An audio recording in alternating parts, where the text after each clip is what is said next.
Come with me to the tropical island of Bora Bora. This is a live bucket list episode of the Go Inform podcast.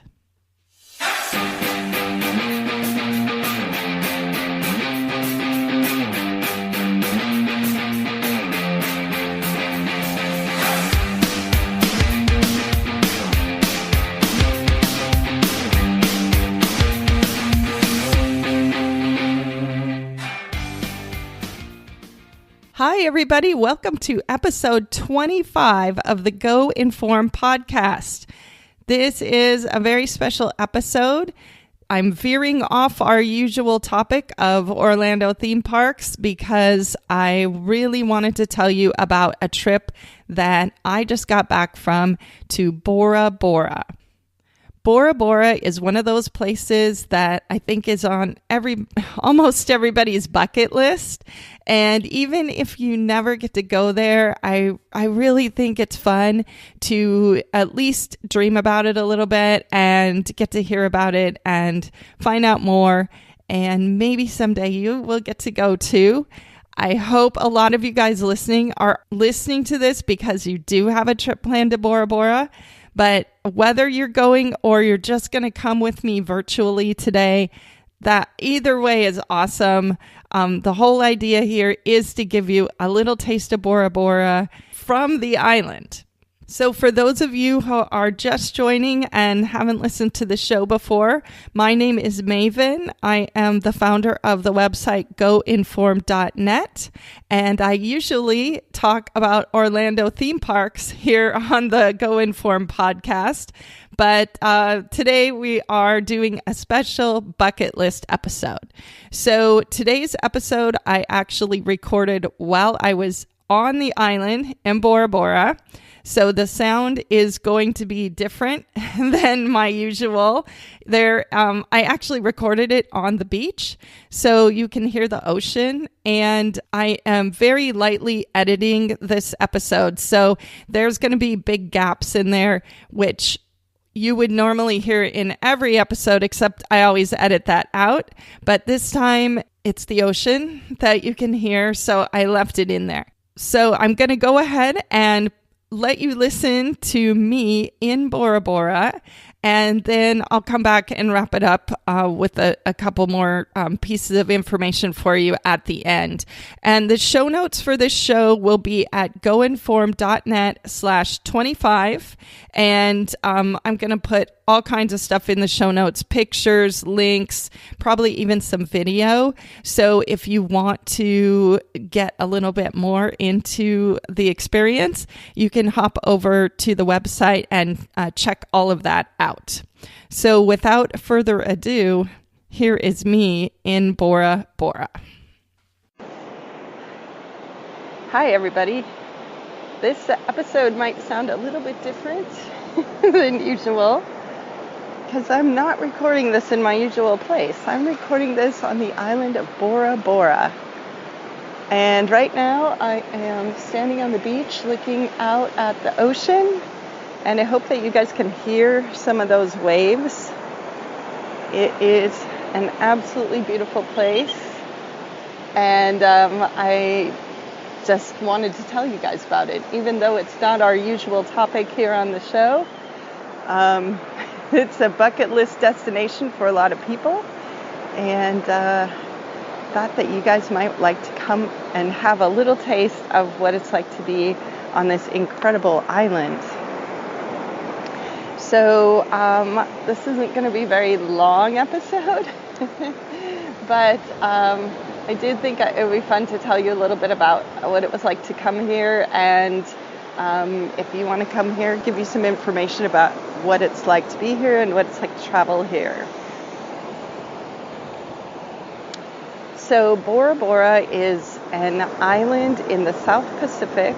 It is part of French Polynesia, and it is in the southern hemisphere. And it's not actually just one island. Bora Bora is made up of one central island, and then surrounding that center are a series of long, thin little islands Actually, what they call them is motu. So the motu surround the main island.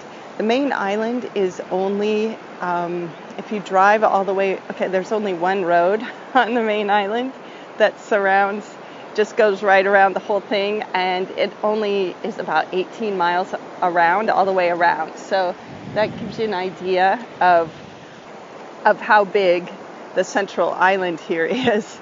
And then the motus that surround that island, they're probably about a half mile offshore, and they are maybe a couple miles long. It depends on the motu. And width of them is only maybe a couple of city blocks wide, so they're long and thin. And when you see pictures of the hotels in Bora Bora that are out over the water, that are the bungalows on the piers out over the water, a lot of those are located on the motus as opposed to the main island.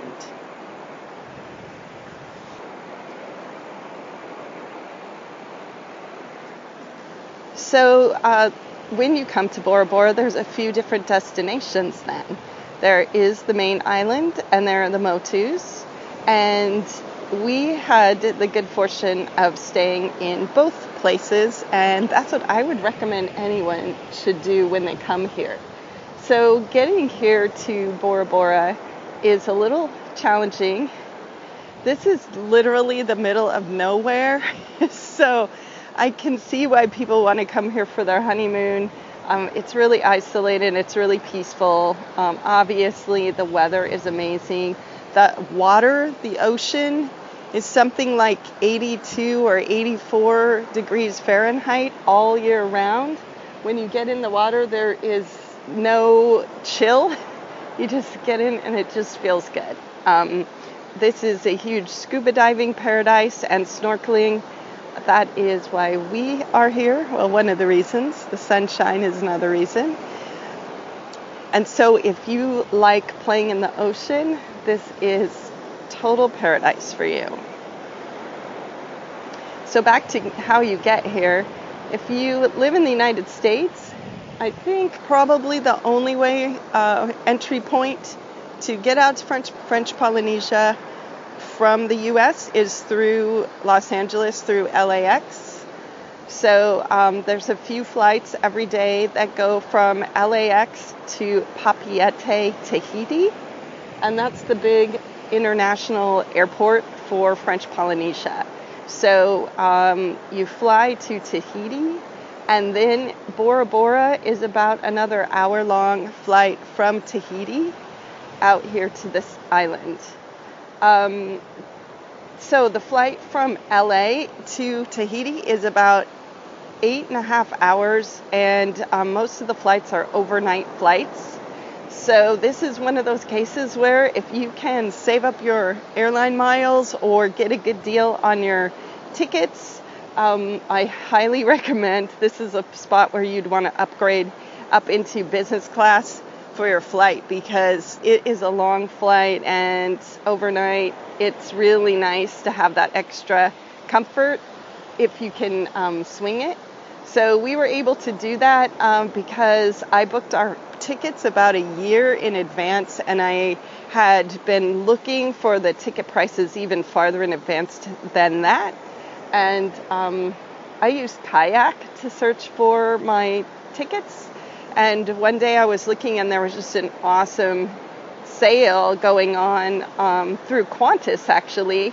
Even though the plane we flew on was Air Tahiti Nui, we were able to buy the tickets through Qantas and get a really good deal. So be aware that these tickets actually do go on sale sometimes. And so you may be able to swing going with business class for, what would usually be the price of an economy class if you get lucky. So this is definitely one of those trips where you might want to use a travel agent, because it's far away and it's another country, and it can be kind of complicated to book a trip to Bora Bora. So you may want to get in touch with a travel agent and have them start looking for airfares and stuff way in advance, of when you want to come.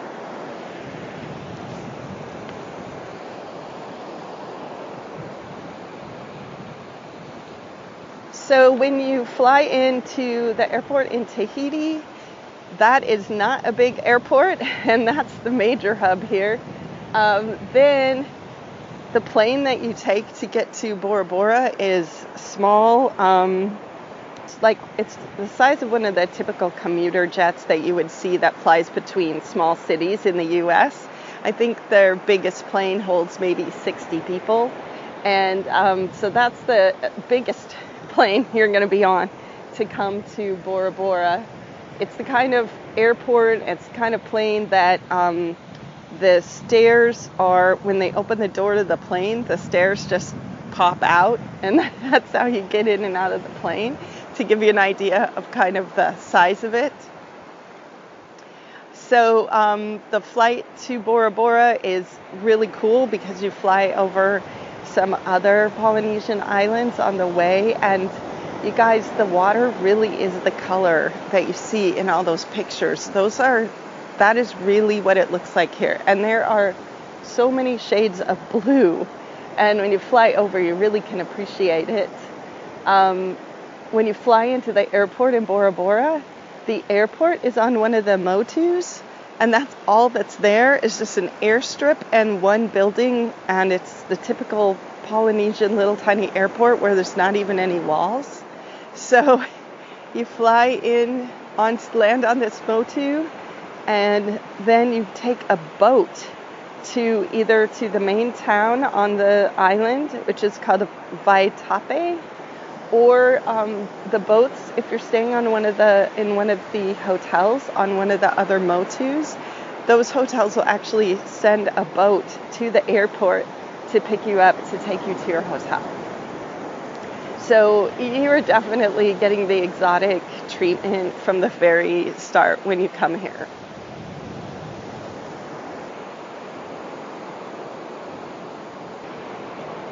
So language-wise, the official language here is French, because Tahiti and French Polynesia is all part of France.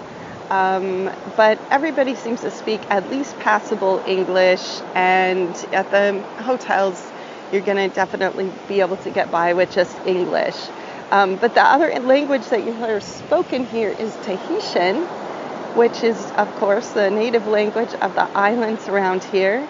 And so you can learn a few key phrases like hello and thank you and so forth. I am not going to say them for you because I totally butcher them. But you can look that kind of stuff up ahead of time, or you'll just pick it up as you're here. Unfortunately, it's not quite as easy as aloha and mahalo like they have in Hawaii. There's a few more syllables here.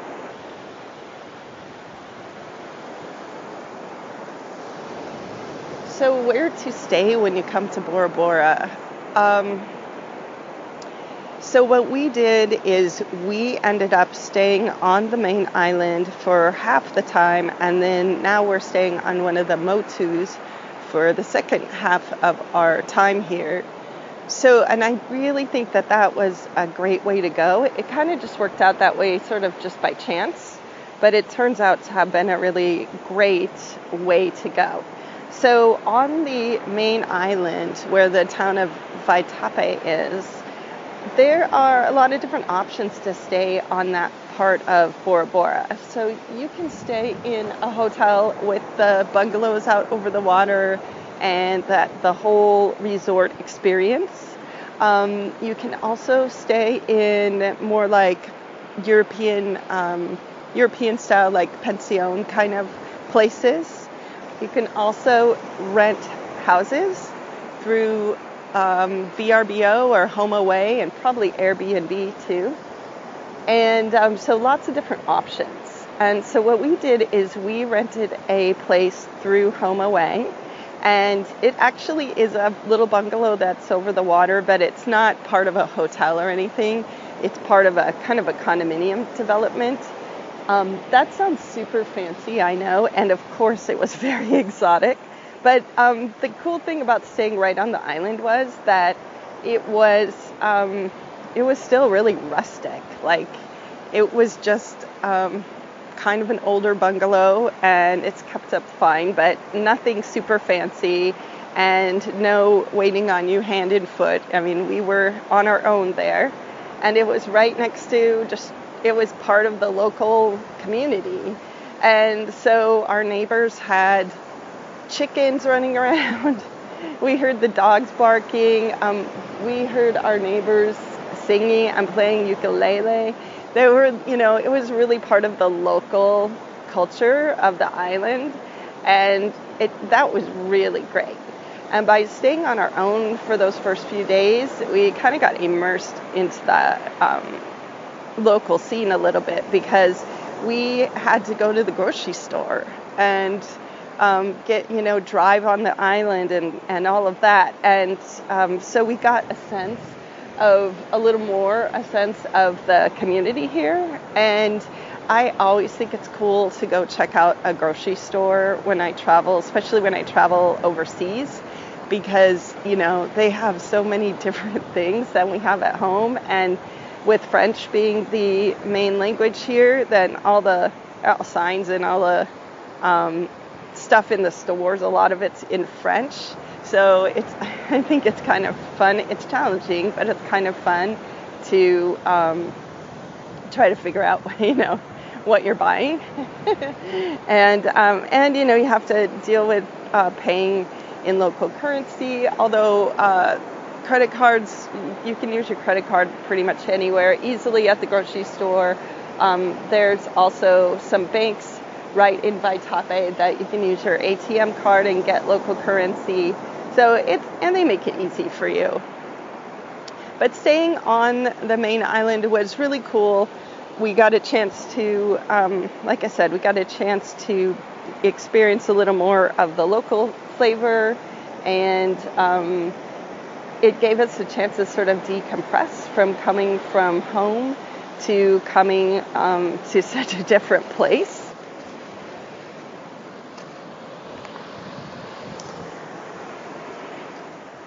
And so we stayed on the island for a few days, and then we came out to the Motu, and now we're staying at the Intercontinental Talasso, which, you guys, is the coolest hotel. I think it's pretty much the coolest hotel ever. I think it's surely the coolest hotel I've ever stayed at. So we're fortunate enough to have a few nights here, and we are staying in one of those overwater bungalows, and it's really cool. There's a coffee table in the bungalow that's glass, and it looks right through the water, like through the floor into the water, so you can see fish swimming around and stuff. It is just a gorgeous resort. Service has been amazing. Oh yeah, and by the way, you guys probably think like Bora Bora Tourism is paying me to do this. I so totally wish that was true, but this is a bucket list destination for my family that we have been thinking about coming to for many, many years. And so this is all on our own dime, from saving up and being patient, and here we finally are. So all of these opinions, none of them are paid. This is my experience here. So anyway, beautiful hotel, awesome spa. And definitely this is the luxury experience where you just show up and they take care of you. So we've all decided that it was good that we went and stayed on the main island first, because I think that if we had come here first, we would have been completely spoiled, and having to cook our own food and take care of ourselves would have not been as fun, because we would have already been in complete luxury vacation mode. So anyway, if you're thinking about coming here, do think about staying in both places. And if you stay on the main island for part of your trip, it's much less expensive to do that. Even the hotels are less expensive there than these ones that are out on the Motus. So you can, it might give you the, more wherewithal to be able to stay on the Motu for part of your trip, even if you can't afford to stay out here for the whole trip, because it is, you guys, it's expensive. I mean, coming here is a really big deal. The airfare is expensive, and everything is expensive on the island because it's so isolated out here. So, if you're going to come out to Bora Bora, just think about what's important to you and prioritize it. And, hopefully, I hope that everybody could come here and see this someday.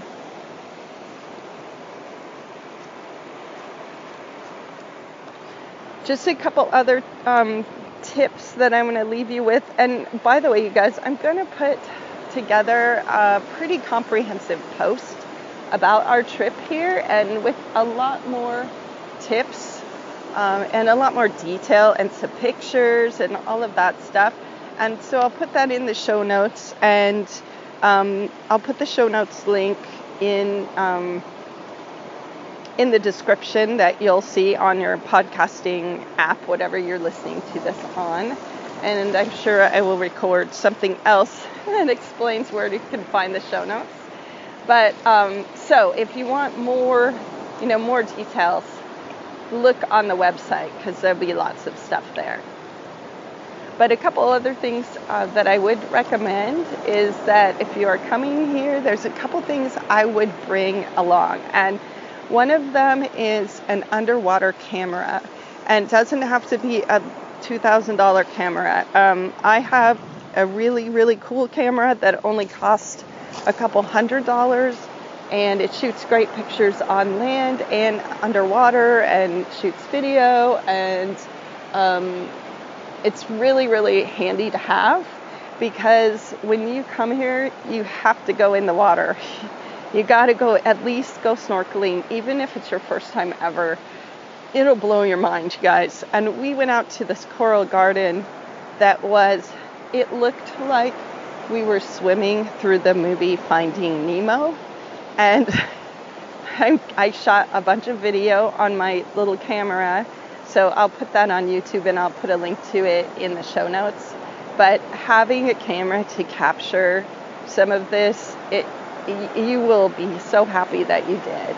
And I know a lot of people come here for their honeymoon, and that might be a good idea to put on your registry or if you know someone who's coming here for their honeymoon or for a big trip, that would be an awesome gift. It really is nice to be able to capture some of that, and so you can always remember. Also, another thing you might want to have is a Kindle, because if you're planning to sit on the beach and read a lot, there's not really any bookstores over here. So unless you're going to bring a ton of books, which, by the way, the little Air Tahiti planes, they have a weight limitation on how much luggage you can bring because they can only carry so much. The actual airstrips are small, and so they have a lot of restrictions. So you don't want to be have your bags be overweight. So I don't think it's practical to bring a dozen books, but a Kindle, you could bring 100 books if you wanted. Or if you read all the books on your Kindle and you want more, you can easily download more. They're in English, because even if you found a bookstore here, it would probably all be in French. So a Kindle, this is one of those times where that could really be a smart thing to have along. And we invested in some Kindles. My husband already had one, but my daughter and I also did get a couple of Kindles as part of our trip budget. We got it for Christmas, and that has been a really, really good investment that we made. So think about that. Besides that, make sure you bring your sunscreen and your sun hat, and all you need to pack is swimsuits because it's super casual here, and that's all you're going to need. It's really hot. And I really hope that you guys get a chance to come to Bora Bora. It is absolutely stunning. Okay, you guys, what did you think of that? Wow. I wish I could go back right now. It's actually really fun to listen to that because you can hear in my voice like how slow I'm talking, and I'm like super relaxed. So anyway, I hope you enjoyed that. Thank you again for joining me on this episode. You guys can get the show notes over at goinform.net/25. And again, I'm going to put lots and lots of stuff in the show notes. It's really going to be more of a full-blown tips for traveling to Bora Bora kind of post. So if Bora Bora is on your bucket list, have a look at those show notes. I think they might make you even more excited to go there. And on Instagram, I am goinformednet. I will be occasionally throwing in some pictures from Bora Bora in amongst all the other fun stuff there. So please check out the Instagram account and give it a follow, and you'll be able to see some more great images from Bora Bora. And on our next episode, we'll go back to another very popular honeymoon destination, which is Orlando theme parks. So for you guys who are looking for your Orlando fix, we'll be back to that next time. And I thank you guys so much for joining me on this very special episode. And I really hope you have an out of this world vacation. I think that's all I have to say to you guys today. I'm going to sign off and hope that I dropped my room key.